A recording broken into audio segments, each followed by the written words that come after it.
courbés, nous venons à toi. Au nom de Jésus-Christ, d'abord pour te louer, t'honorer, te glorifier, parce que tu en es digne. Te remercions, Seigneur, car nous sommes en vie. Encore ce soir, c'est par tes bontés. Nous gardons en bonne santé. Pour les nôtres qui sont malades, nous réclamons la guérison. Et Seigneur, nous-mêmes, il y a tant de besoins dans le cœur. Te prions du pourvoir. Bénis notre réunion. Oh Seigneur Tout-Puissant, nous nous abandonnons à toi. Bénis les Écritures que nous avons lues. Donne-nous le contexte et soutiens-nous par ta droite. Au nom de Jésus-Christ. Amen. Amen.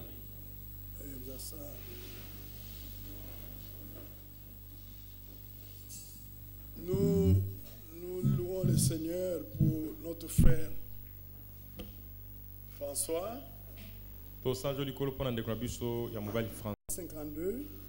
Toemba njemba kama mibale tukumitano na mibale.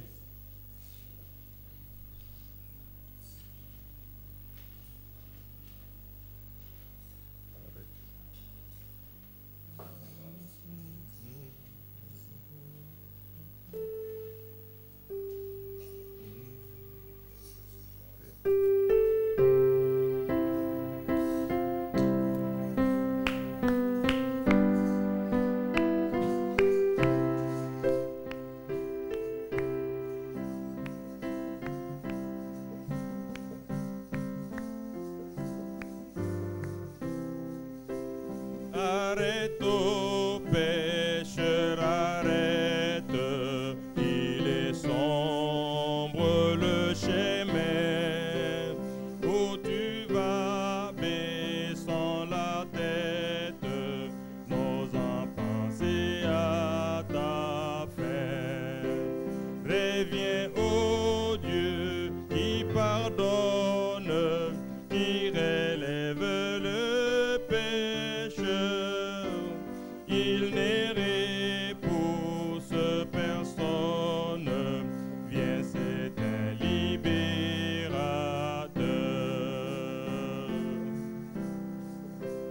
Trop longtemps dans la misère, dans la honte et le remords, tu t'es débattu, mon frère, laissez là ces vains efforts. Reviens, ô Dieu, qui pardonne, qui relève le péché. Il ne repousse personne, viens, c'est un libérateur.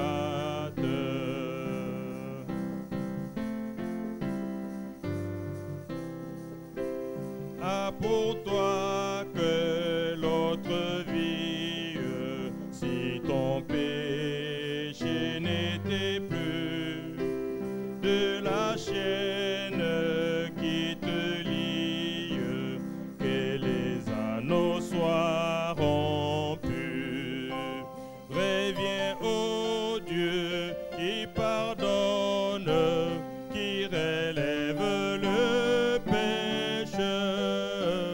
Il ne repousse personne, viens, c'est un libérateur.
Reviens, ô Dieu, qui pardonne, qui relève le pécheur.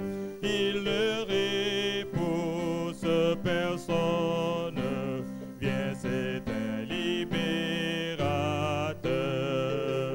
Reviens, ô Dieu, qui pardonne, qui relève le pécheur. Il ne repousse personne. Viens, c'est un libérateur.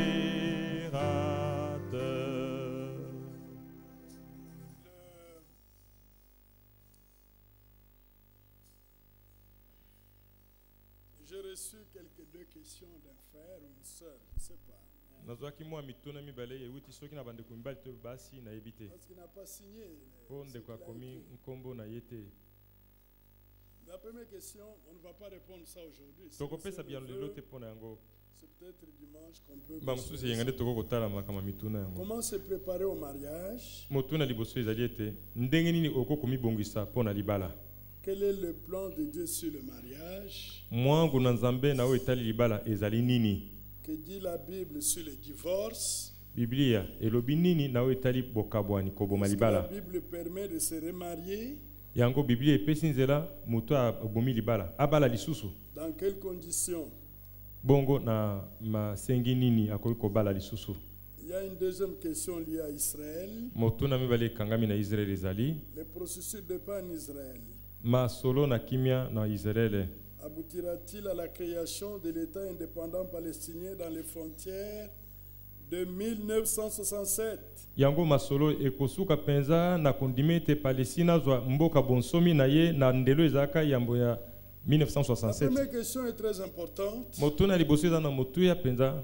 Nous aurons à considérer ça, si Dieu le veut, les dimanches. Comment se préparer au mariage? Quel est le plan de Dieu sur le mariage? Que dit la Bible sur le divorce? Est-ce que la Bible permet de se remarier? Dans quelles conditions? Ce sont des questions bibliques et doivent avoir une réponse biblique. Est-ce que c'est clair? Nous voulons savoir ce que la Bible dit à ce sujet. Si le Dieu le permet, nous pourrons considérer cela. Bon, nous venons de lire dans Genèse chapitre 12. Ici, il s'agit de l'appel d'Abraham. Abraham est à Babylone. Dieu l'appelle à lui. Dieu lui annonce ce qu'il voudrait faire avec lui. L'appel, le Seigneur dit, l'Éternel dit à Abraham, Abraham, Abraham.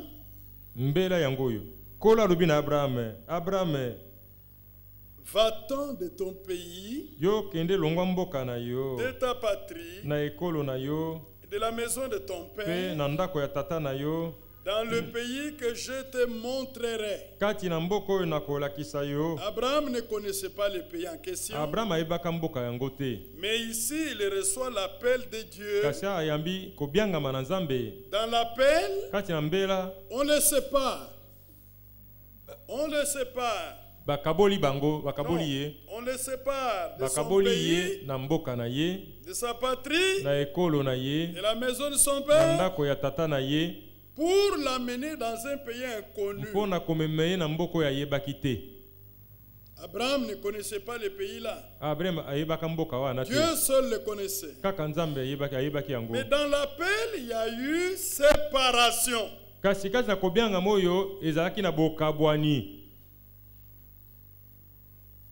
C'est la première réalité, la première chose à saisir. Lorsque Dieu appelle un homme, il le sépare d'abord pour qu'il lui appartienne à propre.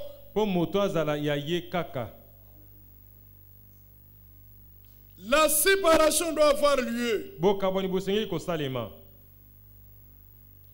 Ça, c'est un appel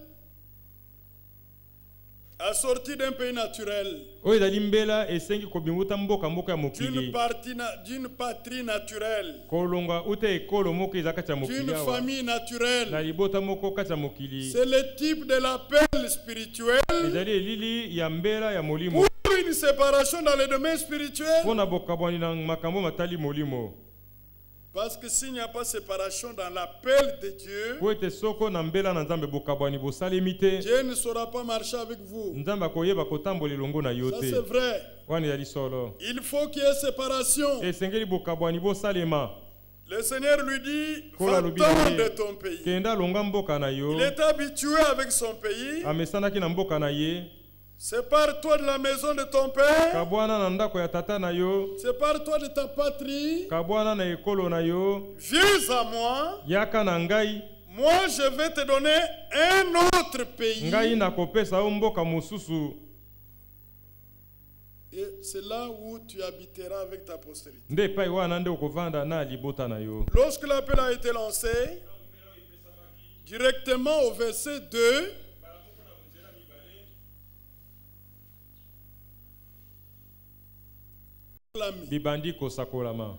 je ferai de toi une grande nation. Et je te bénirai. Je rendrai ton nom grand. Et tu seras une source de bénédiction. Je bénirai ceux qui te béniraient.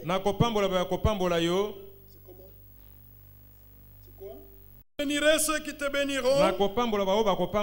Et je maudirai ceux qui te maudiront. Et toutes les races de la terre seront bénies en toi, en ta postérité. Toutes les familles de la terre, dans d'autres versets, seront bénies dans ta postérité. Remarquez qu'entre l'appel et les bénédictions qui sont annoncées, les promesses, Dieu n'y place aucune condition. Il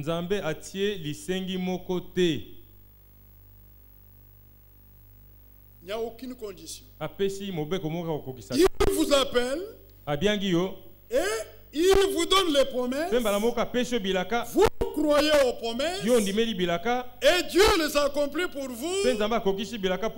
Voilà une alliance inconditionnelle avec Dieu. Pourquoi Dieu a fait ça? C'est parce que quand Dieu marche avec quelqu'un, un homme, ou avec un peuple, il conclut avec lui une alliance. Et que l'alliance a des conditions. Il a été prouvé que l'homme brise toujours les conditions. Quand tu as les conditions, l'homme brise toujours l'alliance. Prenez l'exemple d'Adam. Il a été donné des conditions à Adam. Tu mangeras, tu ne mangeras pas. Adam a brisé. Adam a brisé l'alliance. Avec Ève, ils ont brisé l'alliance. Et la mort est entrée.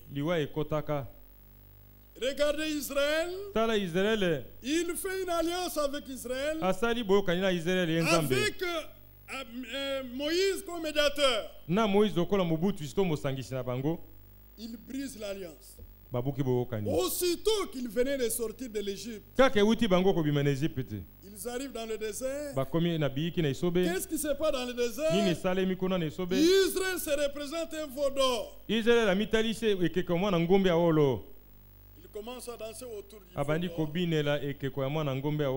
Et il nomme ce veau d'or l'Éternel, le Dieu d'Israël. En faisant cela, ils avaient déjà brisé l'alliance. L'homme ne garde pas l'alliance avec Dieu. Quand tu as des conditions, l'homme brise toujours l'alliance. Alors, ici, le Seigneur introduit une nouvelle chose. Il introduit une alliance sans condition. Une alliance inconditionnelle. Il appelle l'homme. Quand l'homme vient à lui, Dieu commence à le bénir. Dieu lui annonce les promesses. Il lui annonce son plan qu'il a conçu pour cet homme. C'est ce qu'il a fait avec Abraham. Abraham, va-t'en. Sépare-toi de ta patrie, de ton pays, de ton père, de la maison de ton père. Je ferai de toi une grande nation. Je te bénirai. Je rendrai ton nom grand. Tu seras une source de bénédiction. Je bénirai ceux qui te béniront. Et je maudirai ceux qui te maudiront. Et toutes les familles de la terre seront bénies en ta postérité. Il n'y a aucune condition. C'est une alliance. Lorsqu'il y a eu cette alliance,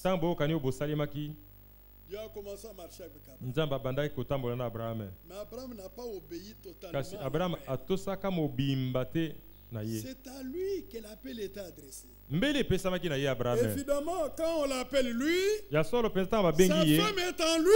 Mais quand il l'a quitté, il va prendre son père, il va prendre l'autre. Dieu ne voyait pas ça. L'appel de Dieu est individuel. Est-ce que c'est clair? Aujourd'hui, quand Dieu vous adresse un appel, c'est vous d'abord. Quand vous répondez à l'appel, il y a aussi des promesses pour vos enfants, pour ceux de votre maison. Mais la promesse est d'abord à vous personnellement. Mais Abraham, il a amené son père, il a amené son frère, l'enfant de son frère, son neveu. Il a marché. Il a quitté Ur en Chaldée. Il est allé jusqu'à Shinéar. Là-bas, Dieu ne pouvait pas entrer avec lui dans la terre promise. Il fallait encore les séparer. Son père, il va se séparer de son père. Ce n'est pas encore fini. Parce que lui n'a pas obéi totalement à l'appel. Comme il n'a pas obéi totalement à l'appel, il ne pouvait pas expérimenter totalement les bénédictions que Dieu lui avait promises. Dieu lui permet d'entrer à Canaan. Il est entré à Canaan. À Canaan, il est entré avec Lot. Quand il est entré avec Lot, c'était contraire à l'appel qu'il avait reçu. Il devait encore être séparé. Alors il y a une circonstance. Les bergers d'Abraham et les bergers de Lot se sont disputés. Le pâturage. Ils se sont disputés. La Bible dit: toute chose concourt au bien de ceux qui aiment Dieu. Et les mots et les biens viennent du Seigneur. Dieu avait en vue Abraham, qui devait expérimenter son plan du salut, qui devait expérimenter toutes les bénédictions qu'il avait prévues pour lui. Mais Abraham devait être séparé. L'appel nous sépare. Est-ce que vous comprenez ça? L'appel de Dieu nous sépare. L'autre était toujours attaché. Était toujours attaché. Alors lorsqu'il y a eu cette dispute, Et la sagesse de Dieu est descendue. L'autre était là, Abraham était là. L'autre a dit, mais nous on est frères, pourquoi on va se disputer comme ça? Bon, comme il en est ainsi, toi tu dois choisir où tu veux aller. Moi, si vous allez à gauche, moi j'irai à droite. Si vous allez à droite, moi j'irai à gauche. Alors, toi là, choisis. L'autre choisit les plaines de Sodome et Gomorre. Abraham reste dans le champ de Mamré. Quand Frère Branham, dans l'esprit de la prophétie, prend le conflit et la séparation de l'autre avec Abraham,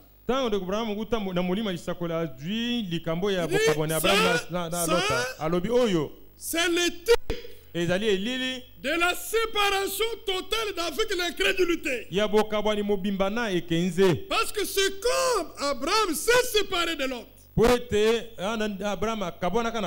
que Dieu a visité Abraham pour lui dire l'année prochaine à cette même époque, Sarah ton fils, ta femme aura un fils.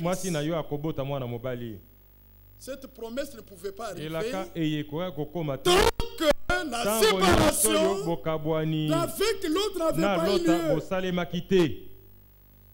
Dieu exige une séparation totale d'avec tous ceux qui n'est pas d'accord avec sa parole, tous ceux qui n'est pas d'accord avec sa vie, tous ceux qui n'est pas d'accord avec son esprit. C'est de cette manière que Dieu peut accomplir ses bonnes promesses à votre égard. Est-ce que c'est clair? L'autre est allé à Sodome et Gomorre. Abraham est resté sur le chemin. C'est là où il est resté que le Seigneur va le visiter avec d'autres anges.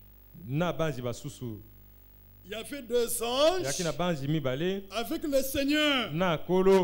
Ils passaient.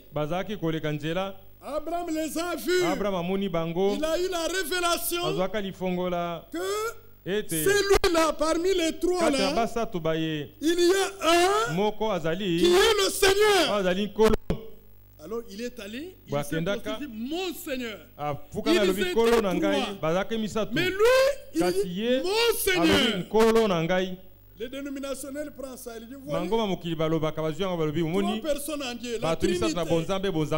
Et trois ont formé un seul. Non, ce n'est pas vrai.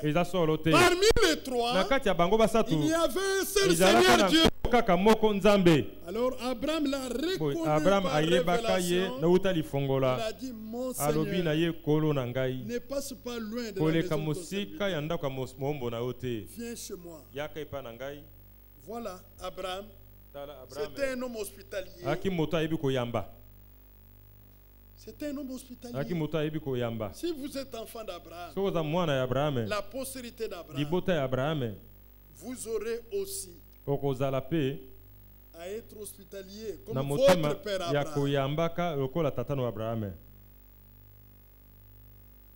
Voilà Abraham. Il a reçu le Seigneur.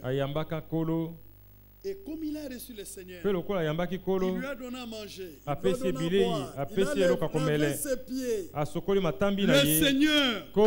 Mais nous voulons dire aussi que quand le Seigneur est descendu dans l'Ancien Testament, Abraham, il n'était pas venu pour habiter chez Abraham. Il est venu en visite. Il a visité. Il a été reçu par Abraham. On lui a donné à manger. Et après il est passé. Comme il était bien reçu. Comme il a été bien reçu, la bénédiction devait tomber. Il s'est levé pour partir. Sarah était derrière. Dans la tente derrière. Elle était là. Alors le Seigneur lui pose la question. Où est Sarah ta femme? Où est-elle? Elle est dans la tente.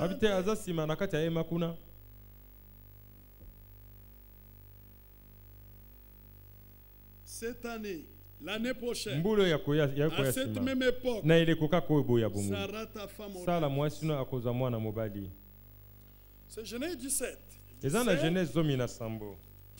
17.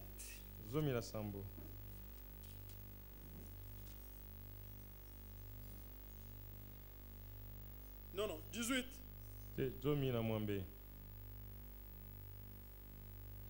Verset 9. Alors il lui dit, où est Sarah ta femme? Il a répondu, elle est là dans la tente. L'un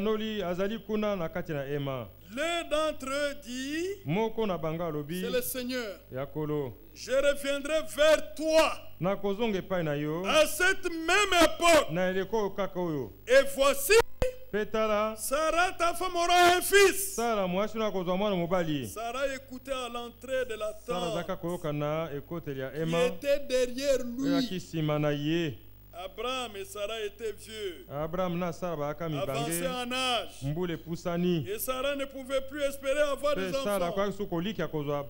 Sarah rit en elle-même en disant, maintenant que je suis vieille, aurais-je encore des désirs?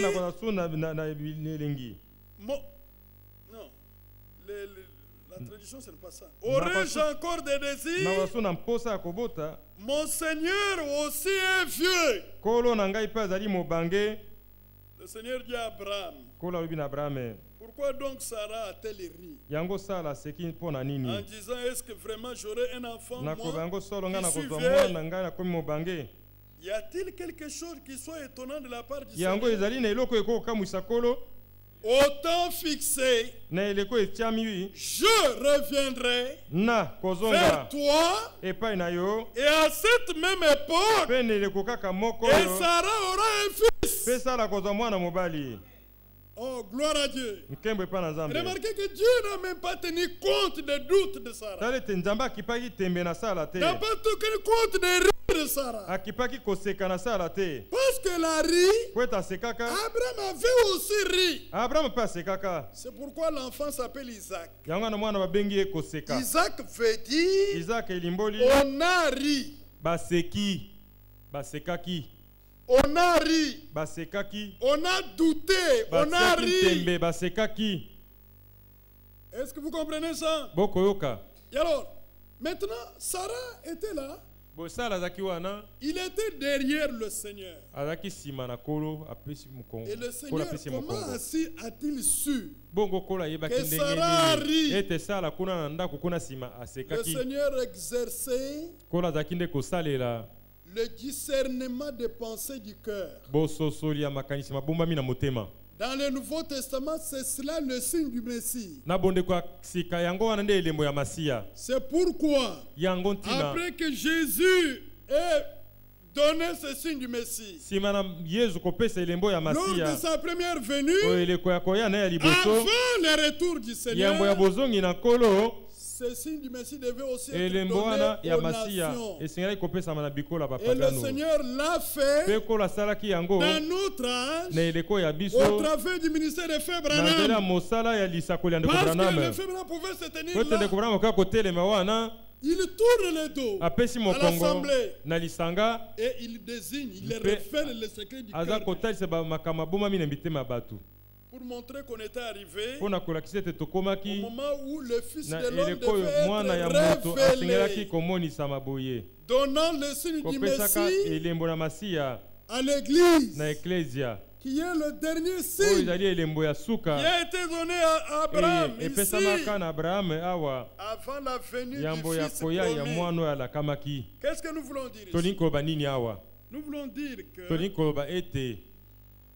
Abraham a reçu un appel divin. Quand il a reçu l'appel divin, l'appel était assez séparé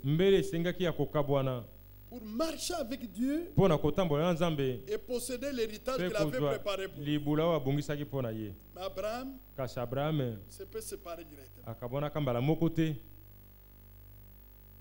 Il est venu avec... Il a entraîné ses compagnons Dieu a retardé pour accomplir Nzambe aumisaka penza pona kokokiselaka ya ye.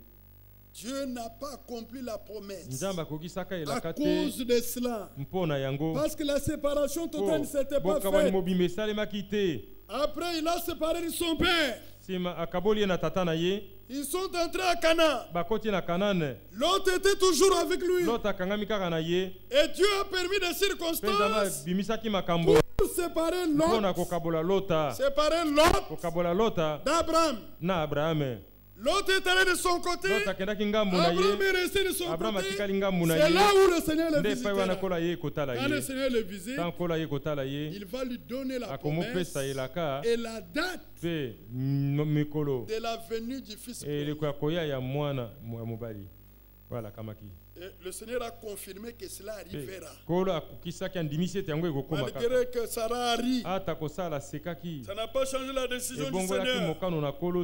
Mais remarquez que toutes ces grandes bénédictions ont été accomplies pour Abraham lorsque la séparation était totale.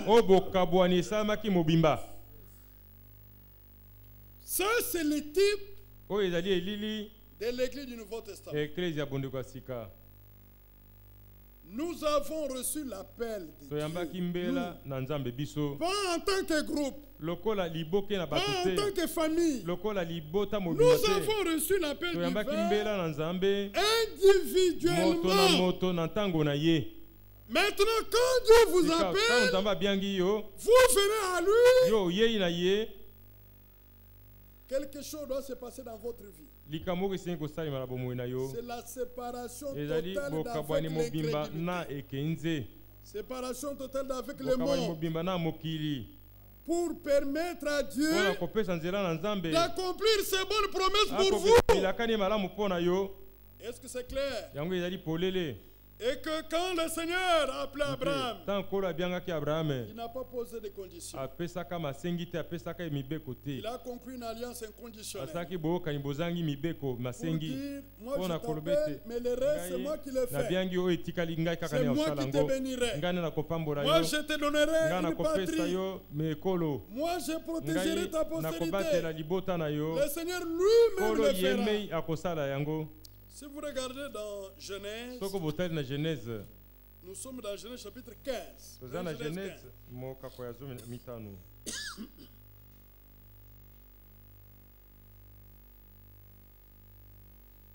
Je suis au verset 7. L'Éternel lui dit encore: je suis l'Éternel qui te fait sortir d'Ur en Chaldée pour te donner en possession ce pays. Abraham répondit: Seigneur éternel, à quoi connaîtrai-je que je les posséderai? L'Éternel lui dit: prends une génisse de 3 ans, une chèvre de 3 ans, un bélier de 3 ans, une tourterelle et une jeune colombe.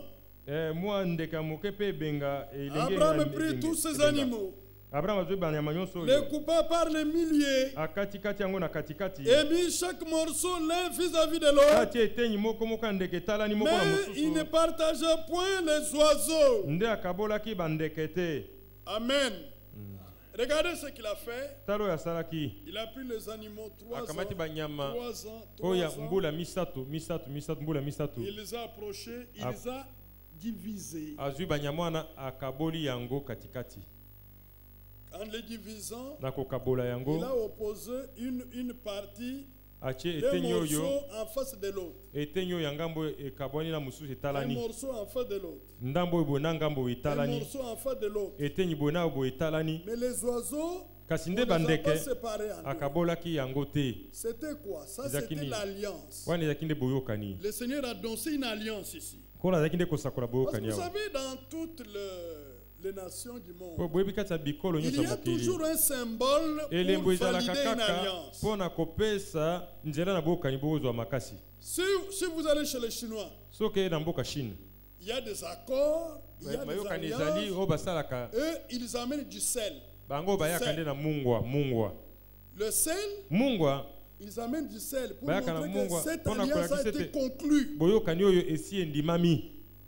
Si vous allez chez nous ici, dans différentes tribus, remarquez quand on va même dans le mariage. Le mariage est une alliance. Remarquez que si la famille de l'homme a accepté la dot ou la prédote, il y a toujours un petit symbole là. On met la boisson dans un verre pour se faire boire, ainsi de suite. C'est pour montrer que c'est conclu.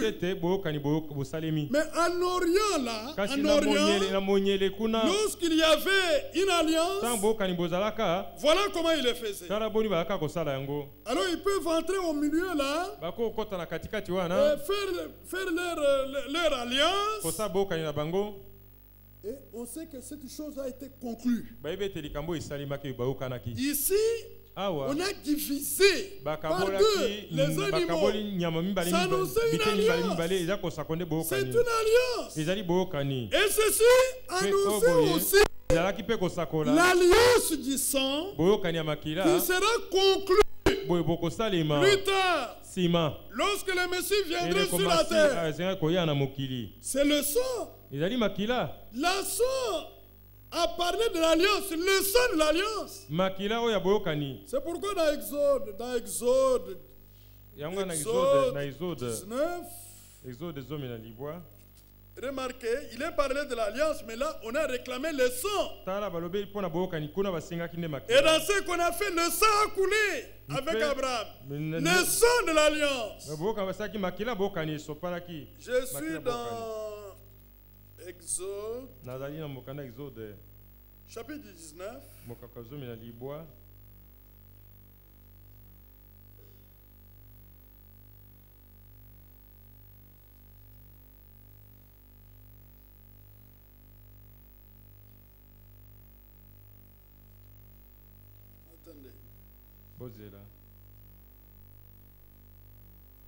Je lis à partir du verset 7. Moïse vint appeler les anciens du peuple.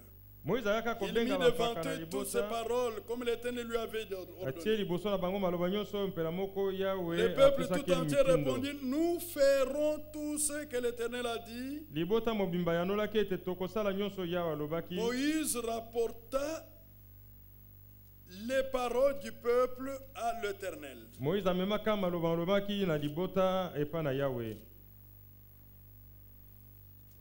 Remarquez ici, d'abord, il y a deux parties, deux camps. D'une part, c'est le Seigneur. D'autre part, c'est le peuple d'Israël. Maintenant, le Seigneur vient. Il apporte sa part. Sa part du contrat. Il apporte sa part du contrat, les paroles. Il vient avec les paroles. Les paroles de la loi. On a communiqué la volonté de Dieu. La part du peuple s'est déclaré prêt à obéir aux paroles du Seigneur. C'est pourquoi ici, Moïse a annoncé les paroles, mais le peuple tout entier répondit, nous ferons tout ce que l'Éternel a dit. Moïse rapportait les paroles du Seigneur à l'Éternel. C'est lorsqu'il a fait cela que le Seigneur va ordonner à Moïse d'asperger le sang de l'alliance. Hébreu le montre clairement.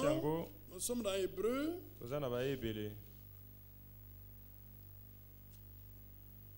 Voilà. Hébreu chapitre 9. J'ai lu au verset 18. Voilà pourquoi c'est avec du sang que même la première alliance fut inaugurée. Moïse, après avoir prononcé devant tout le peuple tous les commandements de la loi, prit le sang des veaux et des boucs, avec de l'eau, de la laine écarlate et de l'hysope, et il fit l'aspersion sur le livre lui-même et sur tout le peuple en disant: ceci est le sang de l'alliance que Dieu a ordonné pour vous. Il fit pareillement l'aspersion avec le sang sur le tabernacle et sur tous les ustensiles du culte, et presque tout d'après la loi, et purifié avec du sang, et sans effusion de sang, il n'y a pas de pardon. Voilà. Le Seigneur a donné sa part de contrat. La parole. La parole était la révélation de sa volonté. Le peuple qui a écouté la parole, le peuple s'est déclaré prêt à obéir. Dieu vous donne la parole, vous obéissez à la parole. C'est clair, n'est-ce pas? Et alors, deux personnes ne peuvent pas marcher comme si sont pas convenus. Vous ne vous accordez pas, vous voulez marcher ensemble. Alors, vous devez entendre Dieu parler.